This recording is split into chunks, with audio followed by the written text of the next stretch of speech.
aš jūs sveikinu su ta, kad jūs čia atvykėt, kad jūs neabejingi dėl šitų netradicinių metodų. Žiūriu ant veidus jūsų, protingi veidai, valingi, niekas negirtas. Čia žiūriu, senai aš nemačiau tokią gerą auditoriją kaip jūs. Aš noriu iš karto pasveikinti mūsų rašytoją Leilę, kad jinai parašė knygą, kurią netrys metų, kuria reikalinga, todėl kad visi netradiciniai metodai, jie duoda gero. Kiekvienas savotiška, bet visi gero. Ir visiems reikia mūsų žmonėm gero. Ačiū labai jums, Meilė, už šitą knygą. Teorija, psichologija, programa pas Meilę labai gerai aprašyta, jūs sužinosit. Aš Vasilijus Čepelov užsiimu šitų metodų 25 metus, taikau tik ideologiją, psichologiją biškai į pedagogiką. Į žmonės perstoja rūkyti, vartoti alkoholus, bartis, vogti ir taip toliau. Visos psichologinės įdos. Čia man tokius klausimus davė, kurie aš noriu, pabandysiu atsakyti jums. Ką turėtų žinoti priklausomybė nuo alkoholio turinčio asmens artimieji? Pirma, reikia žinoti, kasgi priklausomas? Genadijus Šečko mokslininkas duoda tokias, geras, kad galima būtų protestuoti save. Jūs galėsit protestuoti. Jeigu žmogus vartoja alkoholį, jis proalkoholiniu užprogramuotas.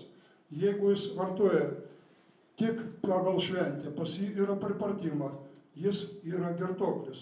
Jeigu žmogus išgeria už stalo, jam norisi dar ir dar, jis turi poreikį. Vot kas yra alkoholikas. Ką reikia daryti?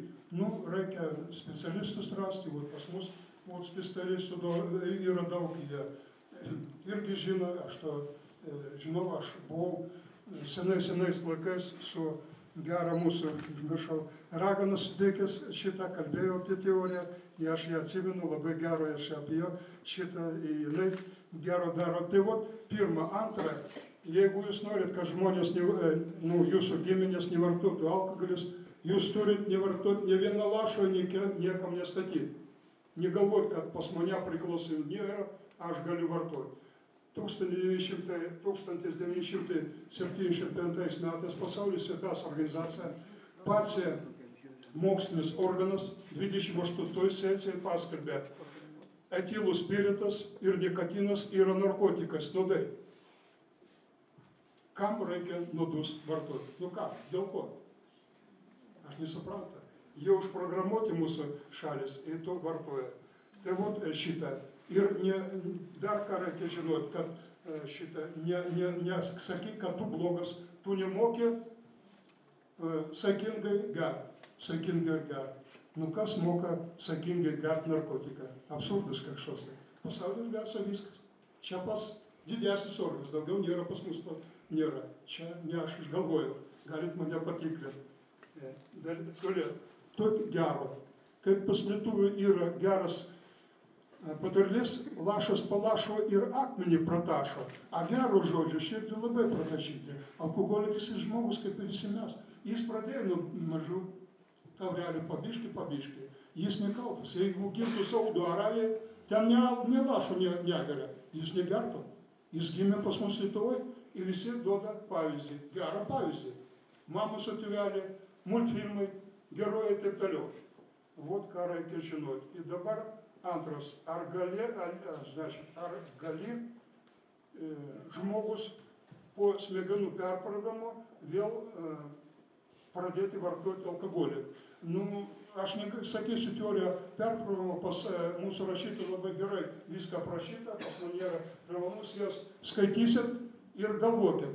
Jeigu jūs sakygai gerinti yra, arba, kaip, žinot, dabar aš nesakysiu jau, kaip žaisiu, jūs, ir tokį, taip, jūs arba atsitiktinai gerintis, jūs perskaityt šitą knygą, ne vieną kartą, gal 10 kartų, jūs nevartosit patys ir kitiem nestatysit. Kodėl šitą persvarą negalima gerti? Todėl, kad poreikis pasilieka smegeniuose šaknai ant viso gyvenimo. Ir galima vieną kartą, keletą kartų ir vėl poreikis atsiranda, ir žmogus šitas poreikis stipras noras dar vartoti ir vartoti, atsiranda čia ant visą gyvenimo. Bet aš dar užsakau, kam reikia? Narkotikas. Absurdas kažkoks. Mums niekas nesingia. Toliau, trečia, kokios priemonės galėtume pasiūlyti, taikyti Lietuvoje, kodėl, kad ji taptų blaivi valstybė. O čia labai rimtas klausimas. Mūsų Lietuva ne tik Sabonio ten basketbolo žeminga, pas mus pirma nesausina, nenoriu sakyti sausina, blaivaus įstatymas iš visų. Mūsų vyskupas Matėjus Valančius tik šitą ideologiją.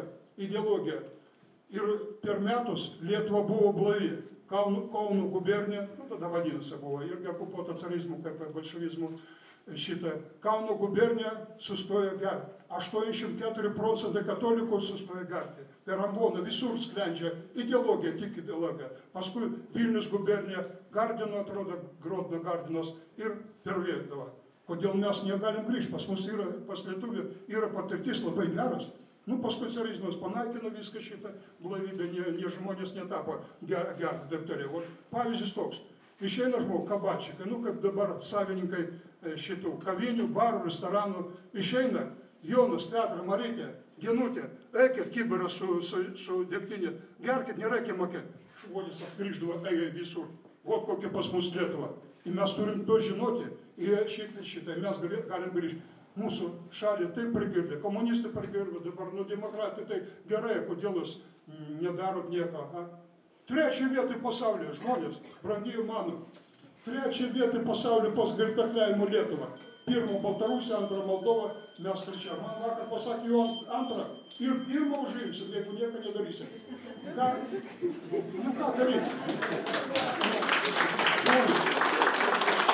Dabar aš pasakysiu. Pas mus yra visuomenė organizacija, optimalistas, ir aš jums pristatysiu jūs, bus žurnalistai visi, paskui klauskit, jie žino programą, kaip įsiblavinti visą Lietuvą. Tik ideologija. Prašau, optimalistai, atsistokit, kad pas jūs galėtų kreiptis prieš žmonės, optimalistai. Pas juos bus kreiptis, žmonės jie labai nuširti žmonės, jie su mielu noru padalinti su jumis. Mes dirbam su deputatais ir dabar nauja kadencija uždėrisuota, kad Lietuva atsikeltų mūsų. Jūs žinot, žiniasklaida rašo ir taip toliau, kad šitą. Mes dirbam su deputatais. Yra daug deputatų, labai geri, protingi deputatai. Aš noriu jūs papildyti truputį. Aš po to, kai pakalbėjau su Vasilijum, žinokit, jis mane užprogramavo. Aš pusę metų burną neėmiau, nežinau, tikrai.